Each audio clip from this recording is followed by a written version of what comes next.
Primera de Timoteo, capítulo 4, versículo 16. Ten cuidado de ti mismo y de la doctrina. Persiste en ello, pues haciendo esto, a ti mismo salvarás y a los que te oyeren. En sí, mis amados hermanos, siervos de Dios, amigos, en sí la Biblia es un libro de doctrina. Pero ya yendo a la doctrina de la iglesia, la doctrina del Nuevo Testamento, la doctrina para la iglesia que Cristo compró con su sangre preciosa, de allí se extraen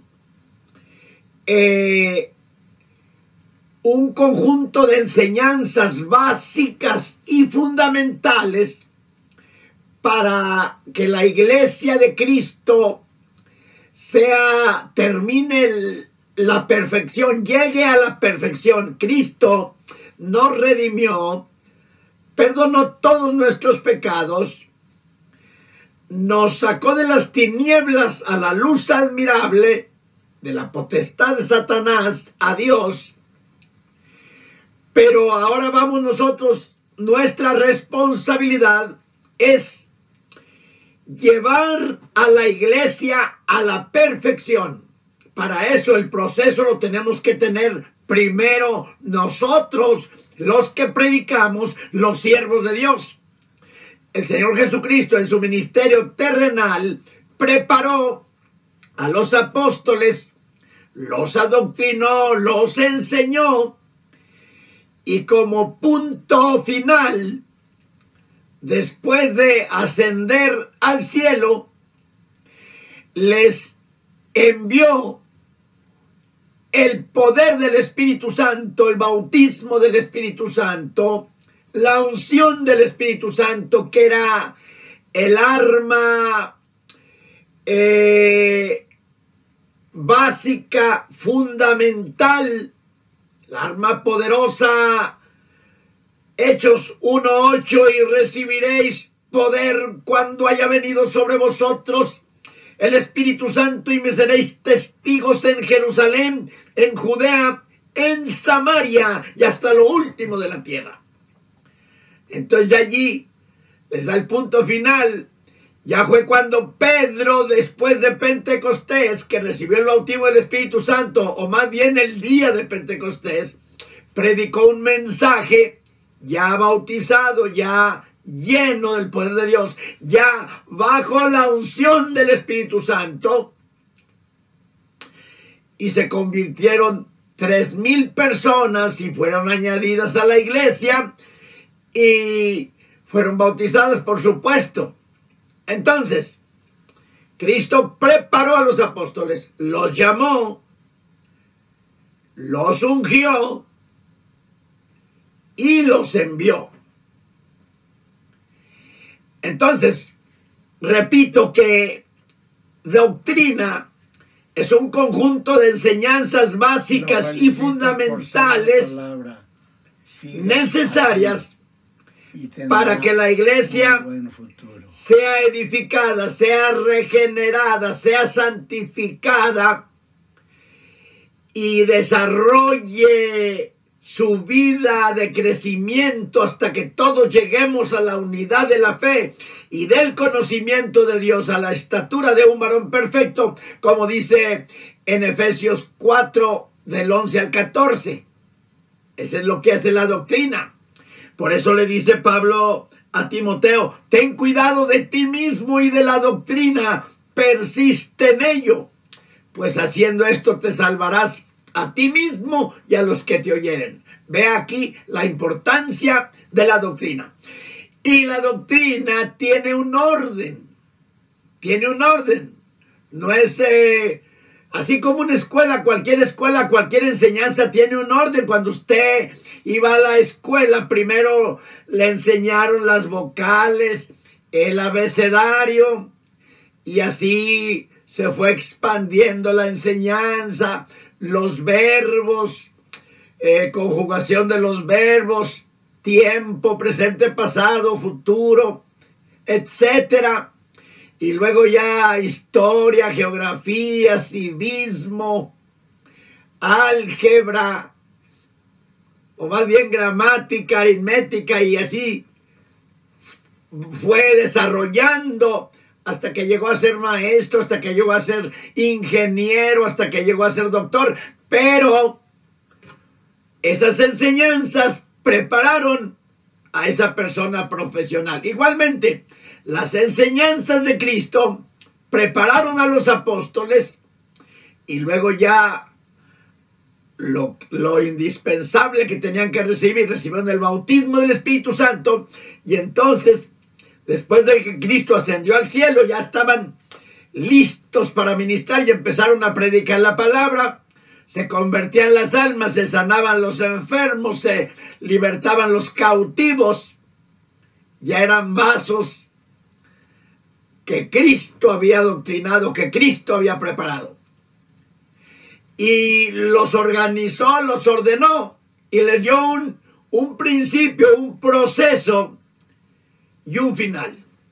Entonces, el principio que ya sabemos todos nosotros, como siervos de Dios, o no todos, porque hay muchos que están ministrando y no saben ni dónde empezar ni qué proceso llevar. Muchas veces porque no lo enseñaron, se puso antes de tiempo, lo pusieron antes de tiempo, no tenía llamamiento. Entonces se puso solo, lo puso un concilio y no sabe ni qué hacer. Allí en San Lucas capítulo 1, si lo leemos, mira lo que dice en San Lucas capítulo 1, es una enseñanza para que nos demos cuenta que esta cosa de Dios, de las cosas de Dios, no es un juego, ni es un pasatiempo, gloria al Señor, sino que es algo serio. Habiendo muchos tentado a poner en orden las cosas que entre nosotros han sido ciertísimas, como nos lo enseñaron los que desde el principio lo vieron por sus ojos y fueron ministros de la palabra, me ha parecido también a mí, después de haber entendido todas las cosas desde el principio con diligencia, escribírtelas por orden, oh muy buen Teófilo, para que conozcan la verdad de las cosas en las cuales ha sido enseñado. Fíjese, mi hermano, siervo de Dios, hermano amigo, dice que me ha parecido también a mí, después de haber entendido todas las cosas desde el principio con diligencia, escribírtelas por orden, oh muy buen Teófilo. Esto tiene un orden para que el proceso crezca, para que la obra crezca en armonía. No estoy hablando de número, estoy hablando de que las almas maduren, crezcan, sean despojadas del viejo hombre y sean revestidas del hombre nuevo.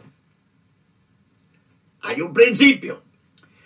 El primer paso es predicas la palabra para que acepten a Cristo como su único y suficiente Salvador.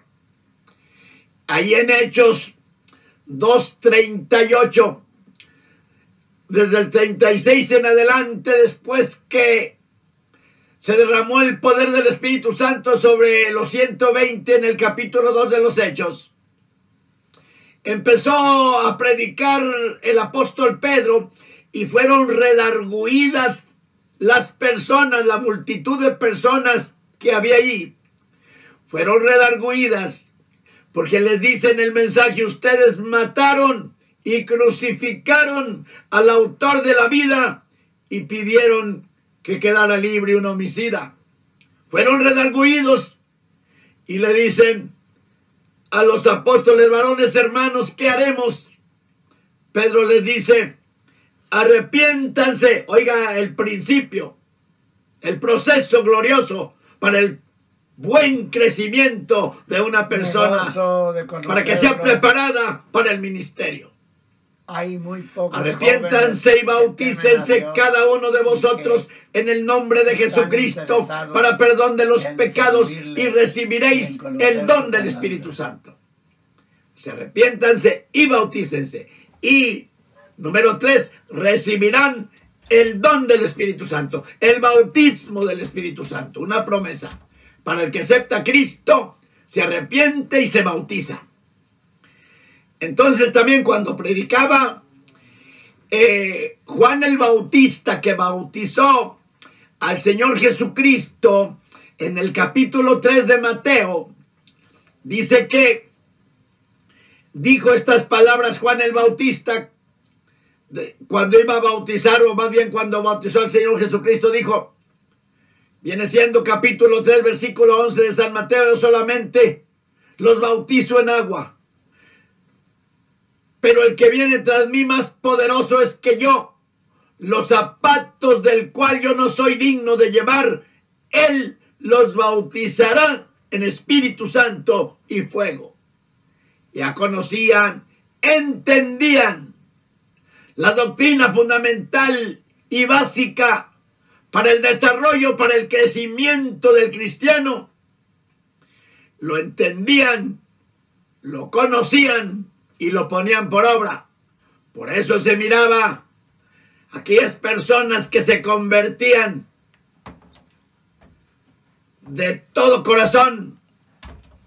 En el libro de los Hechos, capítulo 16, por ahí dice que los que se convertían, todos los libros malos de magia, libros sucios, los trajeron y los quemaron. Convertidos de todo corazón. Bendito el Señor. Y esa forma la debe de conocer todo pastor, todo siervo de Dios, para que aplique a las personas esa enseñanza básica y fundamental, ordenada y organizada, para que vaya creciendo esa vida, vaya madurando, y en el futuro sea un ministro, un siervo de Dios, un evangelista, un pastor, un maestro. Bendito el nombre poderoso del Rey de Reyes y Señor de Señores.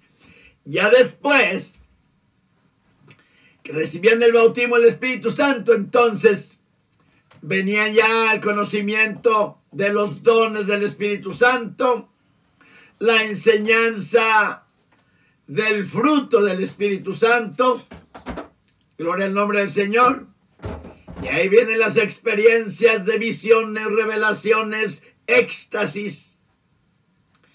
Y como dice en Efesios capítulo 4, dice de la siguiente manera, él mismo dio unos ciertamente apóstoles, otros profetas, y otros evangelistas y otros pastores y doctores, para perfección de los santos, para la obra del ministerio, para edificación del cuerpo de Cristo, hasta que todos lleguemos a la unidad de la fe y del conocimiento del Hijo de Dios, a un varón perfecto, a la medida de la edad de la plenitud de Cristo, para que ya no seamos niños fluctuantes, llevados por doquier de todo viento de doctrina, por estratagema de hombres que para engañar emplean con astucia los artificios del error. Aquí habla de viento de doctrina, o sea que estamos hablando que la doctrina le moldea al cristiano, la doctrina de Cristo, la doctrina del Evangelio, la doctrina que predicaron los apóstoles. Por eso dice en el capítulo 2 de los Hechos, verso 42, los que se convertían, dice, y perseveraban en la doctrina de los apóstoles y en la comunión y en el partimiento del pan y en la oración.